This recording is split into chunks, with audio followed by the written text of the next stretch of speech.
Vamos a empezar entonces con los hermanos que están hasta el momento. Estamos 40, incluidos nosotros.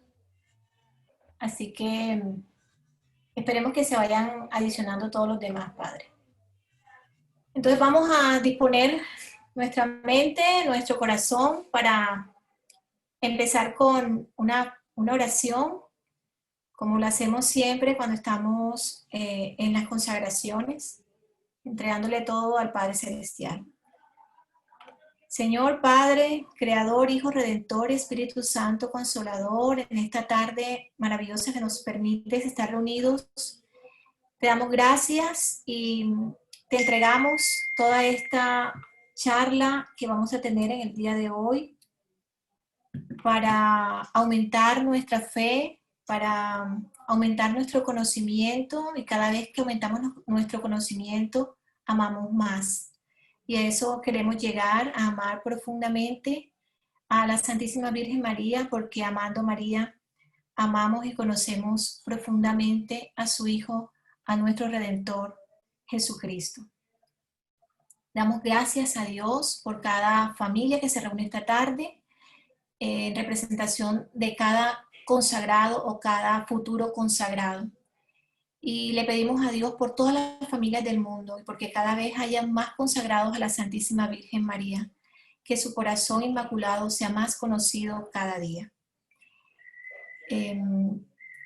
Vamos a pedir, como pedimos los consagrados, la presencia poderosa del Espíritu Santo. Ven, Espíritu Santo, ven, ven por medio de la dulce y poderosa intercesión del Inmaculado Corazón de María, tu amadísima esposa.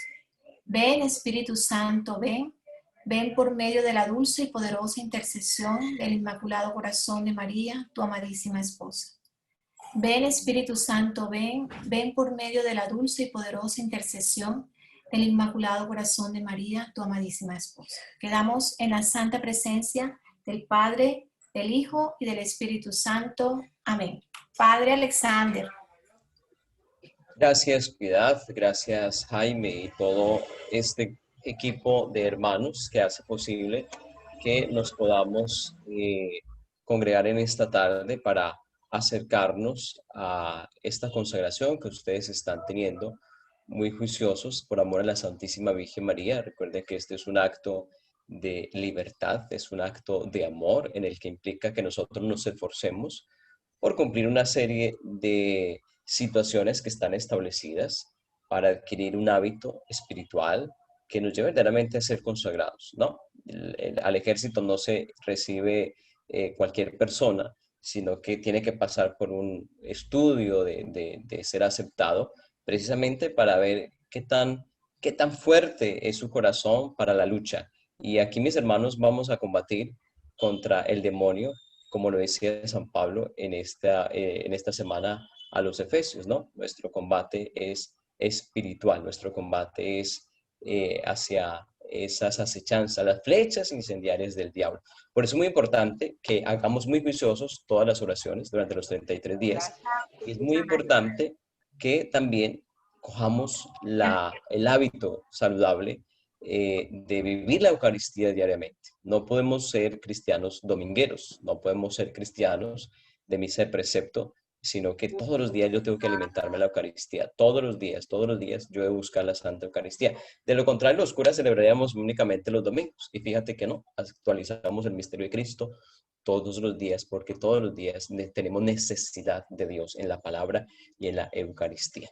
Así que es un acto de amor, no de obligatoriedad. Es un acto de amor asistir a la Eucaristía todos los días. Un acto de amor, hacer las oraciones, hacer mi Santo Rosario, para que nos ayudes a ser parte de ese ejército de la milicia celestial que está combatiendo a este demonio que quiere devorar a sus hijos. En esta tarde entonces vamos a aproximarnos a la Santísima Virgen María a través de algo que en la iglesia se llama la Mariología, que es algo, una palabra referente hacia el estudio de la Santísima Virgen María. Nos va a acompañar en este momento el padre misionero, sacerdote vicentino, Carlos Albeiro Velázquez. Él actualmente es el rector del Santuario Nacional de la Medalla Milagrosa en Santa Rosa de Cabal, Risaralda. El padre Carlos Albeiro, pues es misionero vicentino. Ya veo por ahí veo a Amparo Díaz haciendo caras, sabes que lo conoces.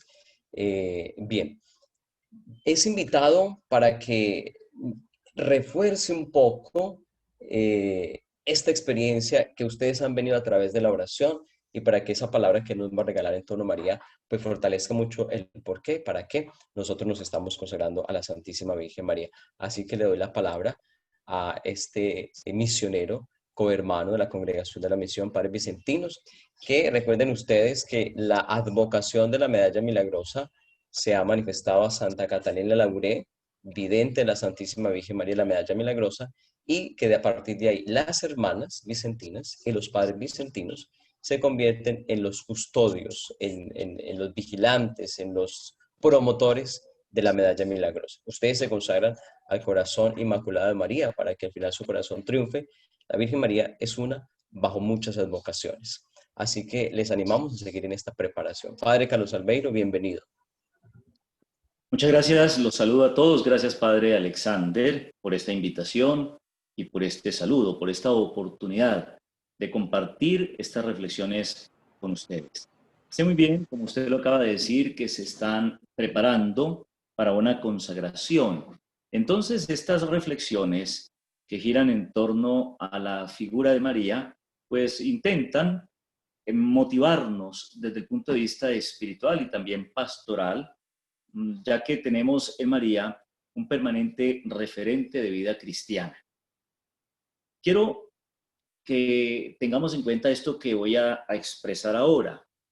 A la iglesia no le puede faltar el oxígeno, la vitalidad del Espíritu Santo, como tampoco le puede faltar esa presencia femenina, maternal de María. Fíjense que estamos casi poniendo en el mismo nivel estas presencias. La del Espíritu, no se entiende la iglesia sin el Espíritu, y la de María, no se entiende la iglesia sin María. Por eso hay que decir que con el Espíritu Santo, siempre en medio de la iglesia está María. Ella está en las entrañas mismas del pueblo de Dios. Y así ha sido. Así está en el dato revelado, es decir, en la Sagrada Escritura, y así ha sido también en esta bella tradición de la Iglesia de la que nosotros hacemos parte. Perdón. La espiritualidad mariana, perdón, la espiritualidad mariana consiste en tomarse en serio a María. La espiritualidad mariana nos remite a ella como un icono, es decir, como una imagen. Y el Papa Francisco dice una frase que quiero recordarles. Yo no solamente miro a María, me dejo también mirar por ella. No se trata la espiritualidad mariana de un sartal de devociones. Lo que ustedes van a hacer no es una devoción, no. Es todo un acto serio, libre, consciente, de fe, que los lleva a mirar a María y a dejarse mirar por ella. Hablar de espiritualidad mariana es sencillamente encontrar en María una inspiración para el seguimiento de Cristo. Hay que decir además que solo siendo marianos somos iglesia, y ella nos indica el camino. María, solo siendo marianos somos iglesia. Ella, ¿por qué? Se convierte para nosotros en un referente, en un modelo, por su maternidad, por el vínculo que la une estrechamente al Hijo y a la redención que obró el Hijo, porque fue la que lo trajo al mundo, porque fue la que le enseñó al Maestro de la vida, Jesús. Hay muchísimos motivos por los cuales nosotros somos marianos. Y qué bello que lo seamos. Si hay algo tan original en nuestra fe cristiana, es precisamente lo que llamamos la mariología, es decir, el amor a María. No se trata de cuestiones teóricas, que las hay, Se trata ante todo de una reflexión que nos permite mirarla para ver qué nos dice ella. Para esta reflexión me voy a valer de un consabido texto que encontramos en el capítulo 2 del Evangelio de San Juan. Es el texto de las bodas de Caná de Galilea, que me permito proclamar a continuación. 3 días después se celebraba una boda en Caná de Galilea y allí estaba la madre de Jesús. También Jesús y sus discípulos estaban invitados a la boda. Se acabó el vino y la madre de Jesús le dice, no tienen vino. Jesús le responde, ¿qué quieres de mí, mujer?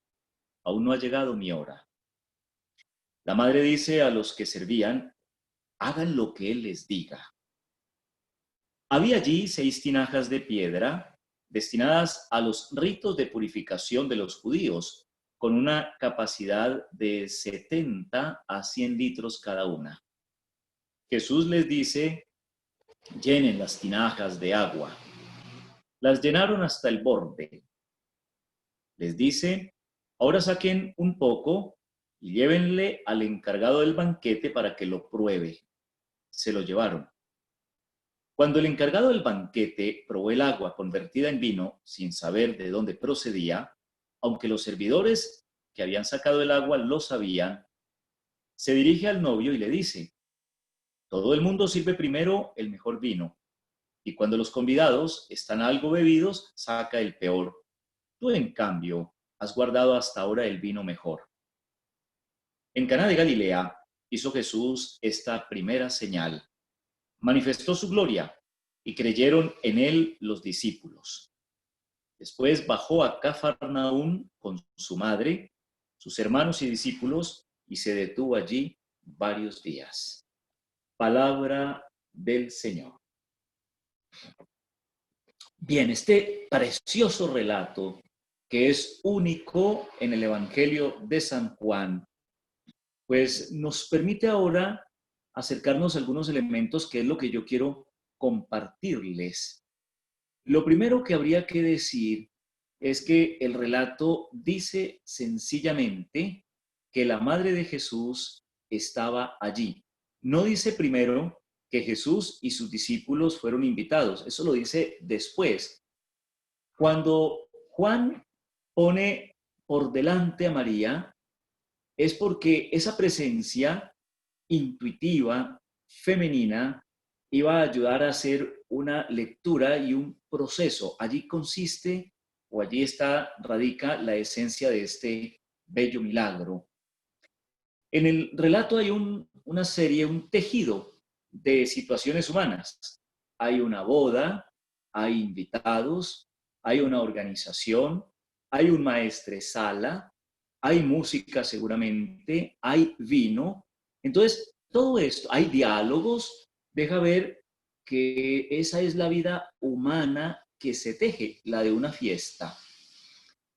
Se celebraba entonces una fiesta, y es muy curioso porque, entre otras cosas, para el evangelista Juan, la vida pública de misionero del Padre de Jesús inicia en un contexto de fiesta, no en la sinagoga, no en el templo, no en la práctica del culto, sino allá donde la vida humana se teje.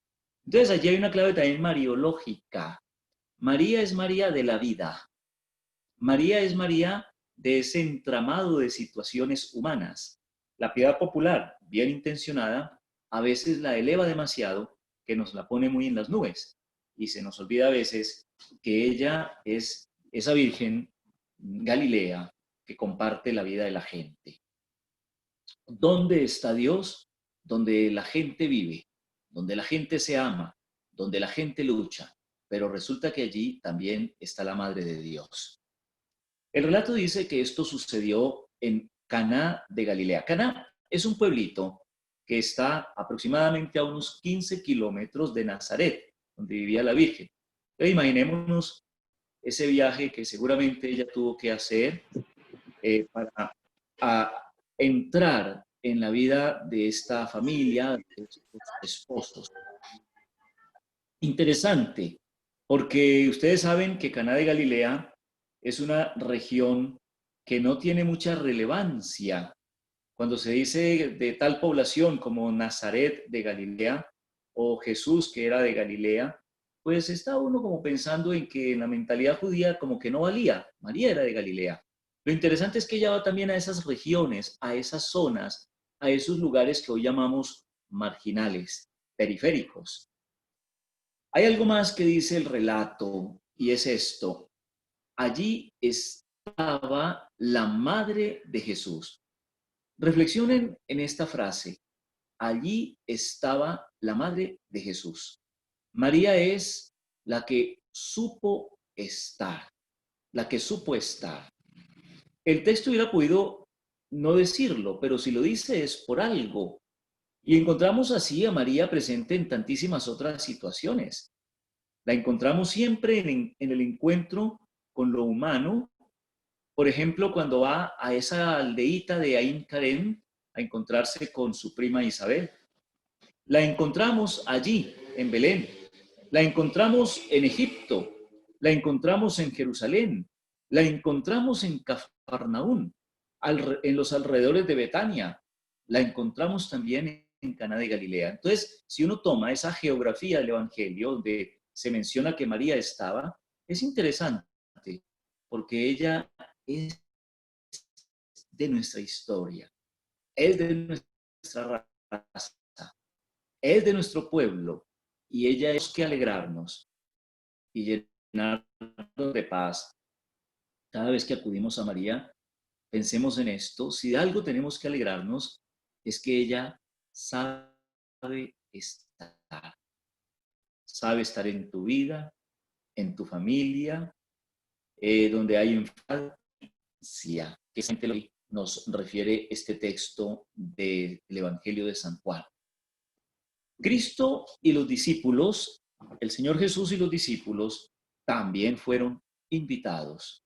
Con esto se afirma ese vínculo tan estrecho que hay entre María y la comunidad discipular, que comúnmente nosotros decimos la relación que hay entre María y la iglesia. Vuelvo a recordarles lo que al principio, con el Espíritu Santo siempre en la iglesia está María. Solo siendo marianos somos iglesia. ¿Por qué? No entendemos la iglesia sin María. No entendemos tampoco a María desvinculada de una comunidad discipular.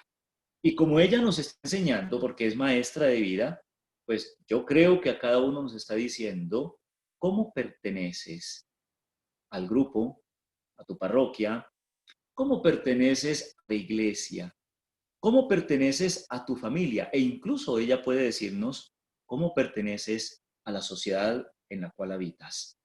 Entonces, esa relación de María con la comunidad discipular, fíjense, no es un dato escueto, sino que es vital porque nos pone a pensar también en nuestra presencia, en nuestro saber estar en la comunidad discipular que es la iglesia. Y además de los discípulos, pues hay invitados. Entonces allí hay también un entramado de relaciones que se expresan no solamente en la fiesta, una fiesta siempre implica relacionalidad, sino también ese entramado de relaciones está expresado en la calidad de los diálogos. Ella va y le dice al hijo, el hijo le dice al maestresala, el maestresala va y le dice a los sirvientes. Entonces uno se imagina una comunidad que está dialogando. Otro dato del texto. Juan nos dice sencillamente que faltó el vino. Y esto es una expresión maravillosa porque está afirmando lo que es la carencia, las carencias humanas. Faltó el vino en una fiesta, bodas, en una cultura judía como la de entonces es mucho. Hay que hacer esta salvedad. Las bodas no son los matrimonios que nosotros hoy conocemos. Eran celebraciones que duraban hasta una semana y que reunían varias familias o al menos unos clanes. La de él, la de ella, los que se casaban, y se armaba pues aquella fiesta, de manera que el vino era esencial, no podía faltar. Cuando María dice, no hay vino, se les acabó el vino, está expresando mucho. Ella, quizás por su intuición femenina, por su corazón maternal, seguramente uno se la imagina asomada y se dio cuenta y dice, no tienen vino. ¿Qué quiere decir? Esto ya no es fiesta, sino agua fiesta. ¿Qué quiere decir? Se acabó el vino, hasta aquí llegó todo. Aquí hay una preocupación, una situación límite, ¿qué hacemos ahora? Etcétera. Todo eso lo percibió, esa intuición muy propia de María. Ese detalle de la carencia lo capta. Y entonces, como se trata de lecciones que ella nos da, es posible que nos tengamos que preguntar si nosotros tenemos una visión para captar las carencias propias y de los demás. Pero las carencias de lo que falta realmente para que la vida sea una fiesta, para que yo no viva indignamente. Hay que tener agudeza como María para captar las carencias. Así ella se dirige al hijo y le dice, no tienen vino. La respuesta de Jesús quizás no la esperábamos, pero es toda una pedagogía, porque fíjense que él termina diciendo, llenen las tinajas de vino. Algo así como si la madre lograra la obediencia del Hijo Jesucristo. ¿Qué tengo yo que ver contigo, mujer? Es una especie de conflicto. Es que la vida, uno a veces se imagina que entre Jesús y María quizás no hubo ese tipo de tensiones, es lo más normal en cualquier relación humana, que no son tampoco conflictos gravísimos, ¿no? El que tengo que ver contigo, María, pues está expresando simplemente una respuesta de Jesús, como decir, no, no, no, no, no, yo no tengo nada que ver aquí. Pero uno también, como hay que meter la imaginación a esto, puede pensar que ella le dijo, a ver, hijo, ¿para qué estás aquí? Etcétera. Tanto que él accedió y ese es el camino para que se produzca el gran milagro de la conversión del agua en vino. Entonces, estos diálogos pues dejan ver todo lo que es también nuestra vida humana, diálogos, tensiones, incomprensiones, pero eso hace parte de la trama de nuestra vida y en eso mismo tenemos que trascender. Bien, hay otro dato que es aquella consabida expresión de este relato de Caná. Hagan lo que Él les diga. Eso nos lo dice María. Hagan lo que Jesús les dice. Claro, es algo puntual en ese momento, pero se aplica para todo. Si el Señor ha dicho, amen a los enemigos, María nos lo está recordando, hagan lo que Él les dice. Si el Señor ha dicho, eh, hay que ser muy generosos, María nos lo está recordando, hagan lo que Él les dice. Si el Señor dice, sean dichosos, tengan un corazón limpio, las bienaventuranzas que leemos ya desde hoy y mañana en el Evangelio, María nos está diciendo, hagan lo que Él les dice. O sea que ella está allí como madre, como maestra, como recordadora de lo que el Hijo quiere de nosotros. Me parece que todo este relato es bellísimo. Hay otro, y tiene que ver con esas benditas tinajas. Juan nos dice que eran 6 y eran de gran capacidad, de 100 litros cada una, y además que eran de piedra. Y esto nos pone a pensar, y que además eran para el uso de unos ritos de purificación, es decir, para algo legal. Con estas características de esas tinajas, fíjense que ya no significan de ahí en adelante eso. Ya no van a ser recipientes de piedra pesados, grandes, para contener agua para unos ritos, sino que ahora van a contener el vino de la fiesta. Y entonces allí viene otra clave de lectura. María nos ayuda a resignificar todo. Resignificar, es decir, que las cosas ya no signifiquen lo que yo he creído hasta ahora, que tengan una mirada distinta, no solamente sobre las cosas, sino también sobre las personas, sobre uno mismo, sobre los acontecimientos. María nos ayuda a resignificar. Qué bonito esto. A mí me parece que es una de las cosas más bellas porque uno se la imagina también allí atenta, guardando una cierta distancia, uno se la imagina allí incluso admirada ante lo que el Hijo está haciendo, admirada ante el milagro, que no nos quedemos en la simplicidad de pensar que es por arte de magia, 1, 2, 3, pum, que Jesús convirtió el agua en vino. No, eso no es lo importante del milagro. El mayor milagro, más que en las cosas, se obra siempre en los corazones. Y allí está María, promoviendo esto, generando que los invitados capten con asombro el primer signo de Jesús, es decir, la primera gran obra del reino que Jesús hace entre las gentes. Muy bello esto. María está en el hogar, como estuvo en Caná de Galilea. María conoce nuestras carencias, no solamente materiales. María se dirige al Hijo intercediendo por nosotros. María sabe observar, tiene agudeza.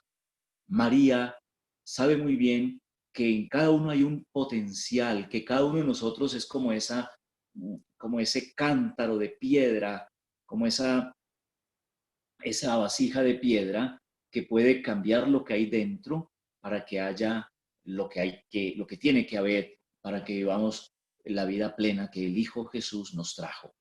¡Qué bello! No se olviden, solo siendo marianos somos iglesia. Con el Espíritu Santo siempre en medio de su pueblo está María.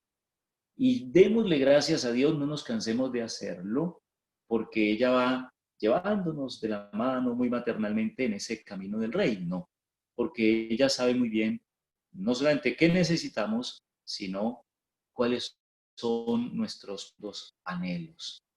¿Quién no quiere vivir bien, feliz, de forma evangélica? ¿Quién no quiere llevar una vida santa? Todos. Pues María está allí como madre, indicándonos el camino. Esta es una reflexión muy general, hasta breve, porque yo sé que hay una limitación del tiempo, pero quisiera yo que ustedes asumieran esta tarea. El que desee, vaya al capítulo 2 del Evangelio de San Juan, lea este texto de nuevo, imagíneselo incluso y recuerde que María es la que supo estar y la que sabe estar en la vida nuestra. Que María, Nuestra Señora de Caná, con su mirada, nos siga acompañando, con su presencia nos dé confianza y nos acerque siempre al Hijo para que hagamos lo que Él nos dice. Muchas gracias por su atención, gracias por su invitación y deseo consagración que van a hacer ustedes, repito, no sea simplemente un acto devocional, sino un verdadero compromiso de fe en la Iglesia para vivir como lo hizo ella, María. Gracias, Carlos Albeiro. Quisiera pedirte un favor. Sé que no lo habíamos hablado, pero sé que lo podrás hacer. Por supuesto que sí. A ver, Estos hermanos se van a consagrar dentro de la memoria de Nuestra Señora de la Medalla Milagrosa. Quisiera que nos compartieras una palabrita sobre la Medalla Milagrosa. bien, ustedes saben, yo no me voy a detener en los datos históricos. ¿Cuánto tiempo tengo? ¿Cuánto tiempo me da para responder esta pregunta? 12 minutos. 12. Sí. Uf.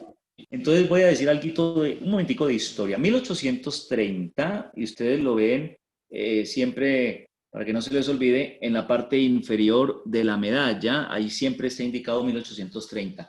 Es el año en que esta joven, Catalina Labouré, era una muchacha, ¿cuántos años tendría? No sé, 19, 20 años, tuvo la gracia de ver a la Virgen María.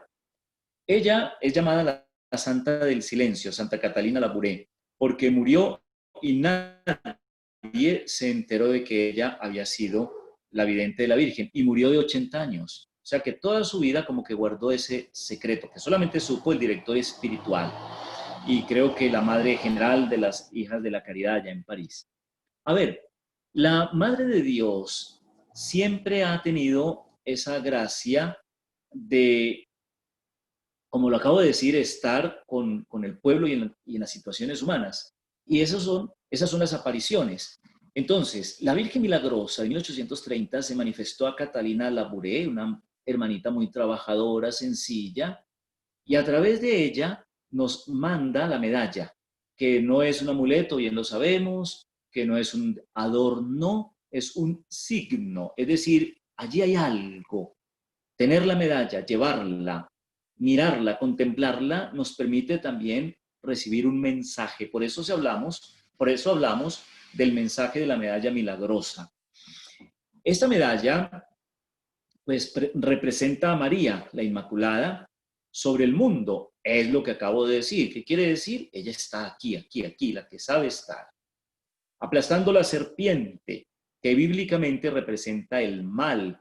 Desde el texto del Génesis, a ti una mujer te pisará la cabeza, se anuncia que María representa todo el bien del Hijo y que ella es capaz también de ayudarnos a vencer el mal y el pecado. Eso significa eso de que esté ella aplastando el pie de la serpiente. La serpiente representa el mal, el antirreino. Bien, María además aparece con aquella expresión que está en nuestras medallas, oh María sin pecado concebida. Si tenemos en cuenta la fecha, 1830, esa aparición se adelanta y en ese sentido prepara la posterior proclamación oficial del dogma de la Inmaculada Concepción.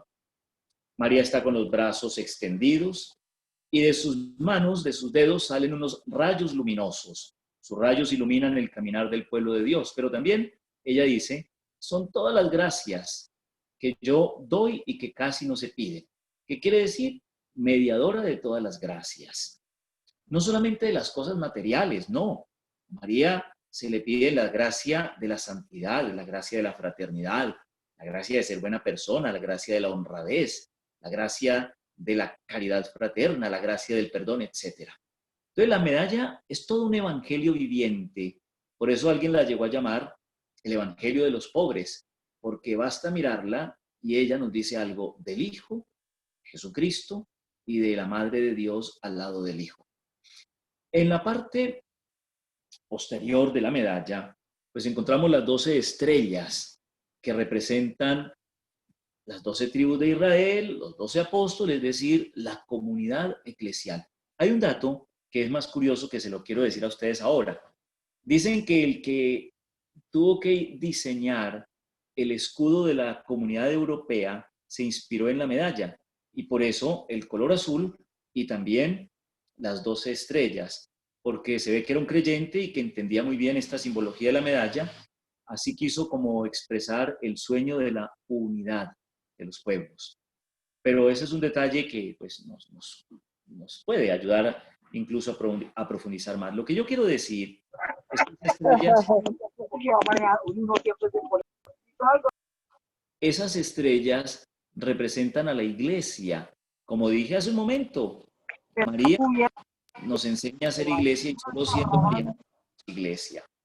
Además, los corazones aparecen allí, la M entrelazada con la cruz, María y Cristo, pero los corazones, el de Jesús coronado de espinas y el de María, como dice Lucas, atravesado por una lanza. Todo es una simbología. Yo he llegado a decirle a la gente, porque aquí tenemos un maravilloso vitral de 125 metros cuadrados, en América Latina, aquí en Santa Rosa de Cabal,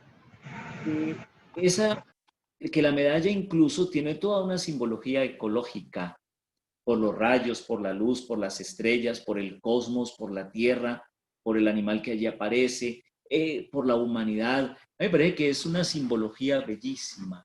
Tenemos entonces en la medalla, ciertamente, una catequesis y todo un signo. Llevarla no es para la buena suerte.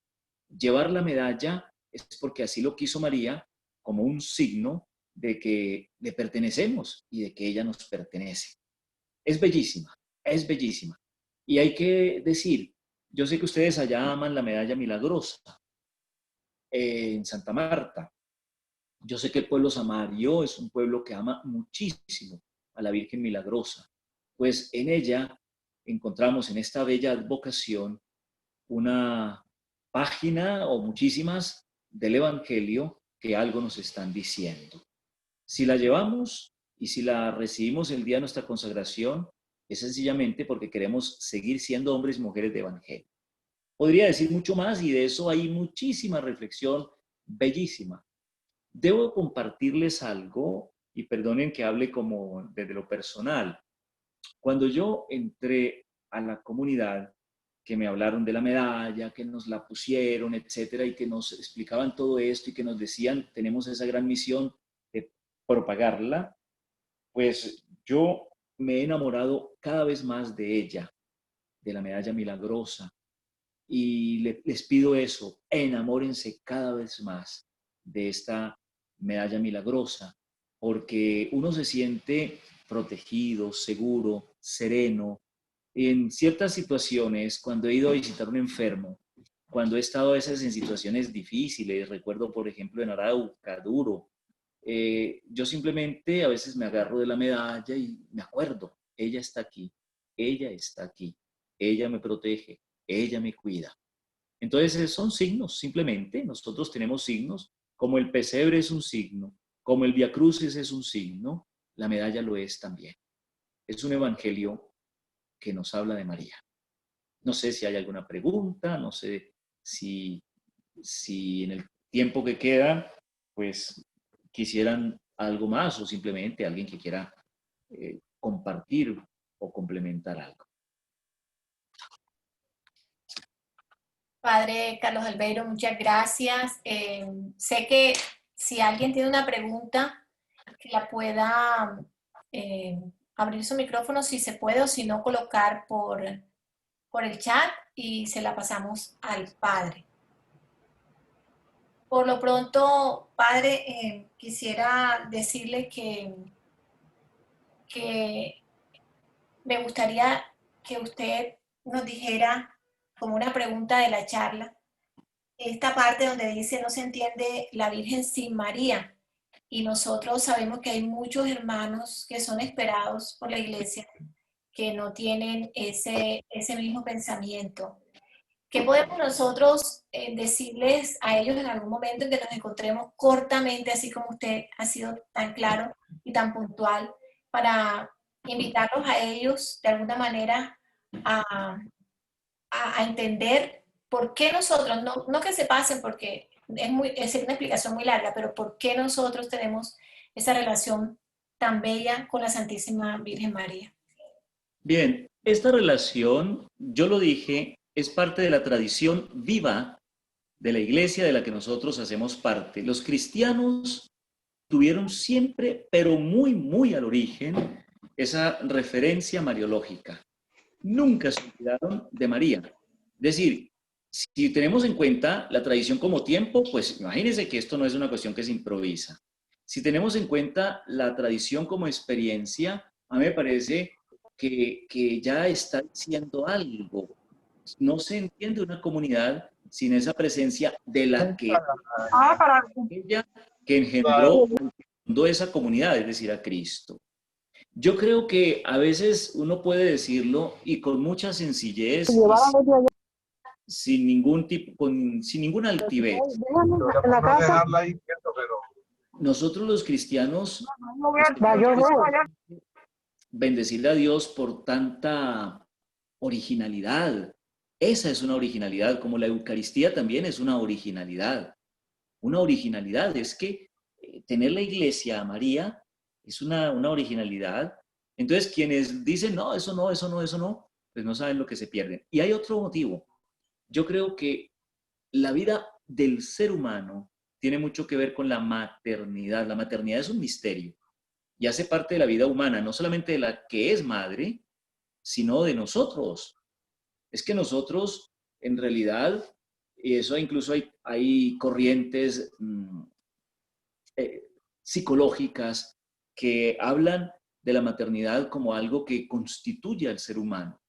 O sea que desde el punto de vista antropológico, la maternidad es parte de la vida humana. Y asimismo, pasémoslo, traduzcámoslo a la vida de fe. La fe se enriquece, yo diría, queda completa con la presencia femenina, maternal. María es madre ante todo. No podemos entonces ser cristianos de orfandad o cristianos huérfanos en el sentido de somos cristianos sin mamá. No, somos cristianos, familia, y tenemos una madre.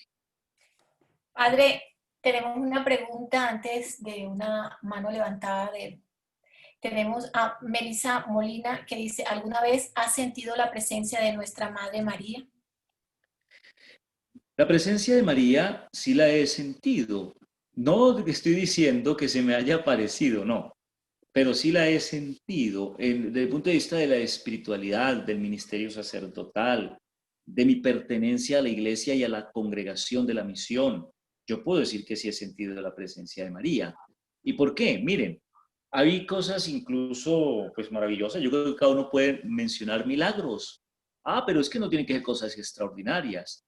Por ejemplo, cuando una persona le dice a usted, Padre, ayúdeme a tal cosa, pues a cualquiera le pueden decir esto, a uno como sacerdote, a ustedes como laicos. Y yo conozco laicos también que a mí me han enseñado a descubrir a María. Entonces, uno ora, uno se acerca a la medalla milagrosa, uno le dice, mira, esta persona te necesita, madre, pues cómo no va a sentir uno la presencia de María en el fondo, muy, muy en el fondo, cuando uno ve que las cosas se van dando como el Señor quiere. En el fondo, entonces todos yo creo que hemos sentido la presencia de María. Padre, yo sé que usted y el Padre Alexander tienen una misa ahorita a las 6. Vamos con preguntas corticas y tengo una mano levantada de Beatriz Camaño. Beatriz, adelante. Hola, buenas tardes, muchas gracias.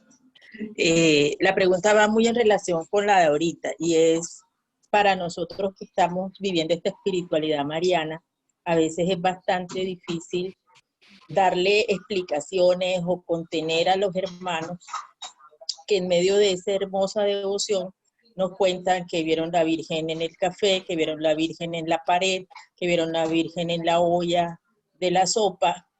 Y me inquieta por la descripción que nos hace el padre Albeiro del silencio de Santa Catalina. Entonces, para nosotros que nos queremos consagrar, que queremos seguir este camino mariano, ¿cuál es la mejor posición ante este gran amor y devoción y lo que la iglesia nos debe recomendar? Gracias. Dos cosas ha dicho usted y yo las quiero resaltar. En primer lugar, María es la María como está también presentada en los evangelios, pero también es la que está presentada en la tradición de la iglesia. Es decir, la de los evangelios la encontramos también en la iglesia. Por ejemplo, en las distintas apariciones, y hemos hablado ahora de una que es la de la medalla milagrosa. Y hay muchísimas, Guadalupe y tantísimas otras. El padre Alexander dijo al principio, es una sola madre y son distintas maneras, en distintas épocas, en distintas experiencias de referirse a ella. Entonces yo creo que habrá que evitar ciertamente exageraciones o desviaciones, lograr toda una espiritualidad mariana, equilibrada, evangélica y comprometida. A veces hay una mariología o una espiritualidad mariana pues muy piadosa y se queda como en lo que son oraciones, etcétera, pero es que eso tiene que traducirse a la vida y al compromiso sobre todo con los pobres, al compromiso con la construcción de la casa común, etcétera.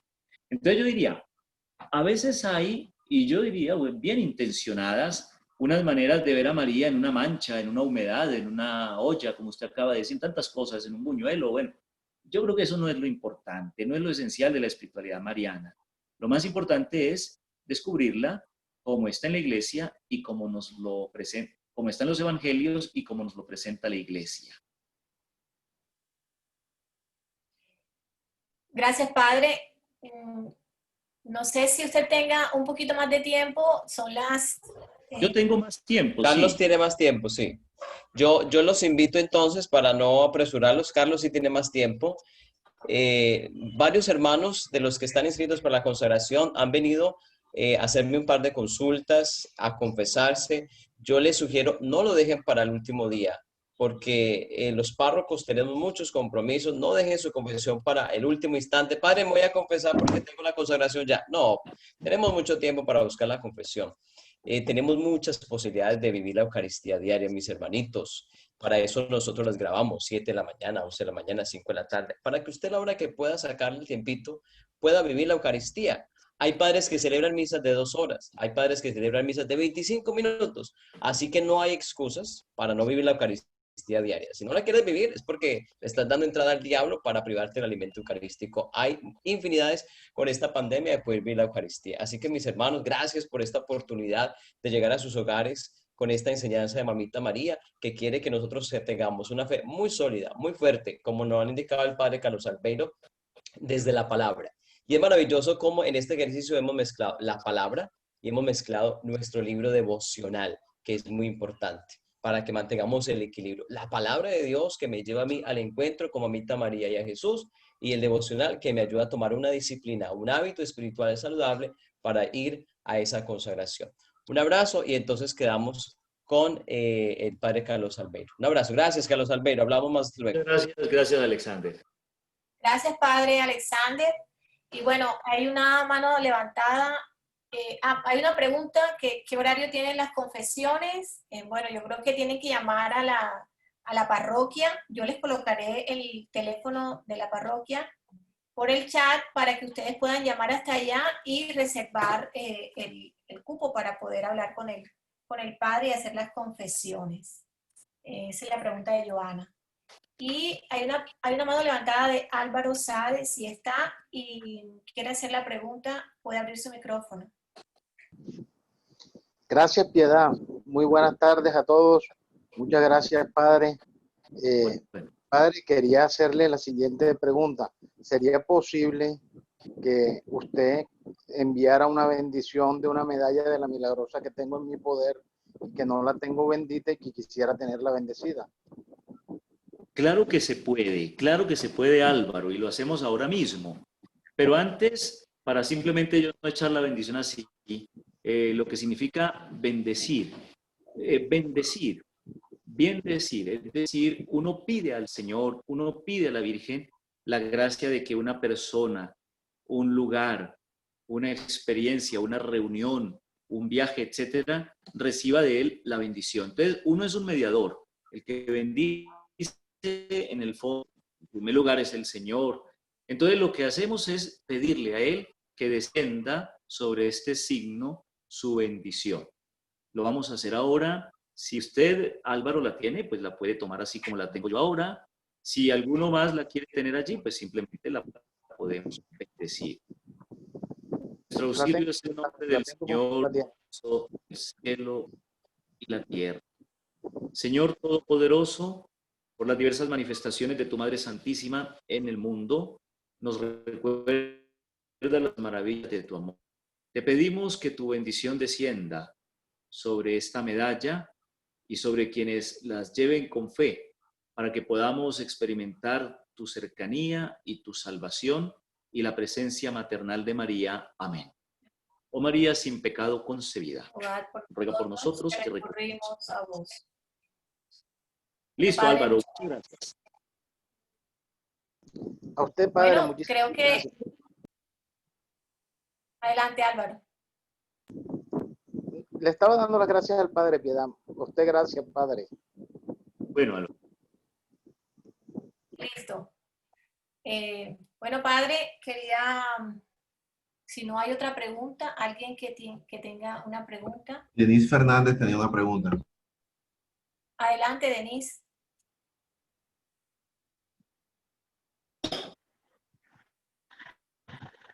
Buenas noches. Denise, buenas noches.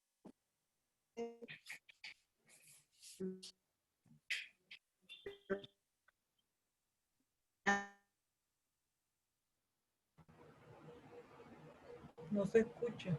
Denise, no alcanzamos a escucharte, por favor, si te ubicas un poco mejor, a ver si mejora la Quería señal. hacerle una pregunta. Okay. Sabemos que es una sola madre.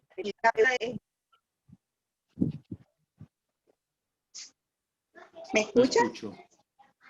No estamos escuchando, Denise. ¿Ahora? Sí. ¿Ya me pueden escuchar? Ahora sí. Ah, ok. Bueno, repito la pregunta. Sabemos que es una sola madre y pues que las diferentes advocaciones que hay son o corresponden a las apariciones pues que ha tenido Mamita María en diferentes lugares, en diferentes circunstancias. La pregunta es de pronto a qué se debe por ejemplo, Virgen del Carmen o del Monte Carmelo, que es, se le da como o se le determina como la Virgen de los conductores, de los comerciantes. O sea, ¿a qué se debe de pronto esas raíces a la que llevan de pronto cada vocación? Muy bien, está buena la pregunta. Hay que decir que la palabra advocación, vocare, advocar, es una manera de llamar, ¿sí? Llamar, eso en el fondo la palabra significa maneras de llamar. Son maneras de referirse, de llamar a la Madre de Dios. Hay advocaciones, o las advocaciones obedecen a distintos lugares, Francia, Colombia, Portugal, México, etcétera, y a distintas personas en distintos momentos de la historia.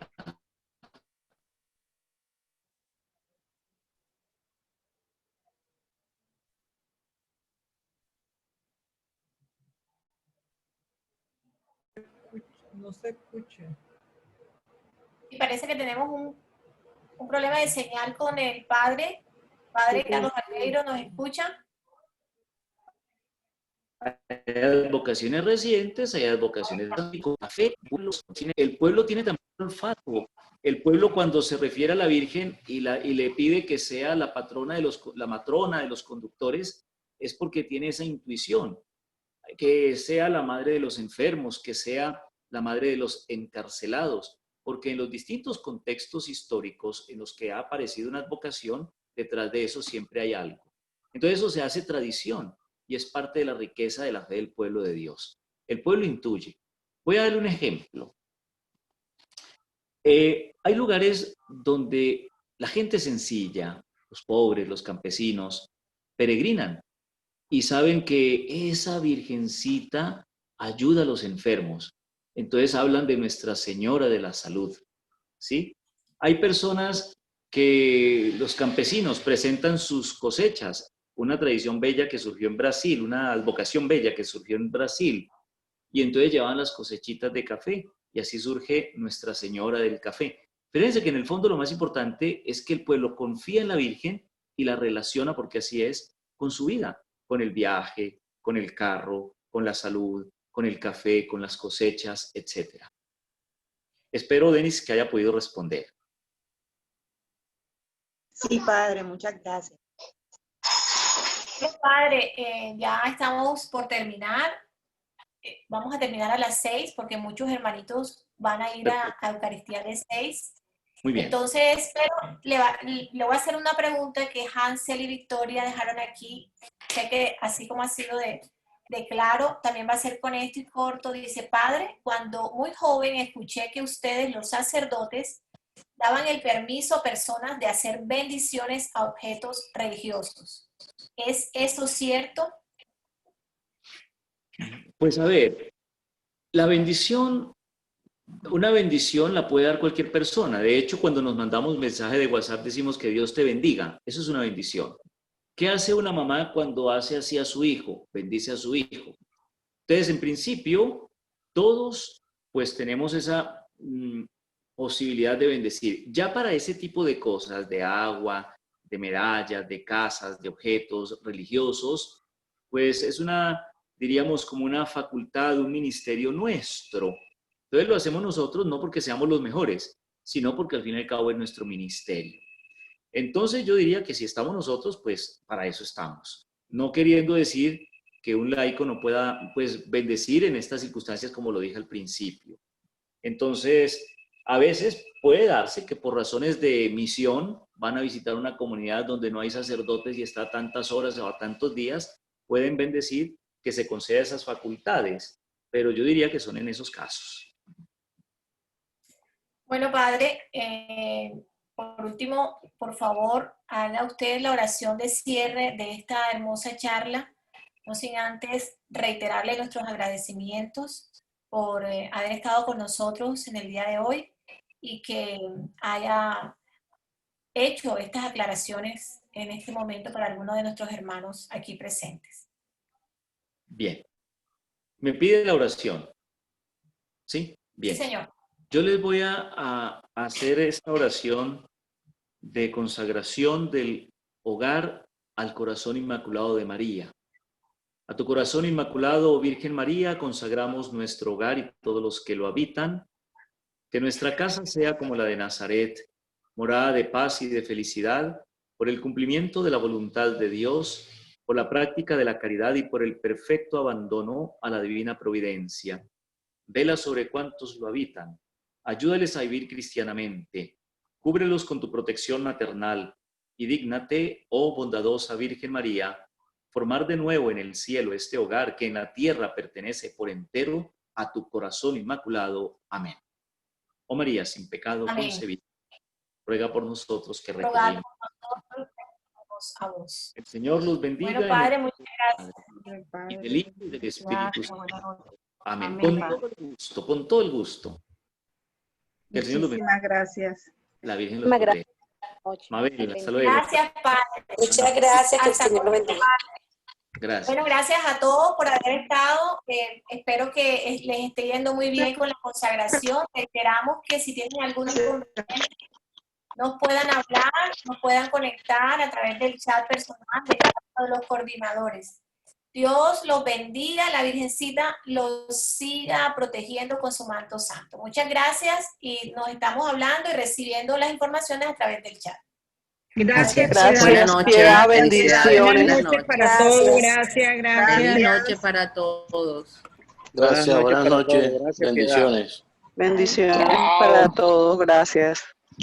Mira, que dice peladito disfrazado en la calle. Allá me encontré a un bombero, a una princesa, a un cuentahueso, a un albañil,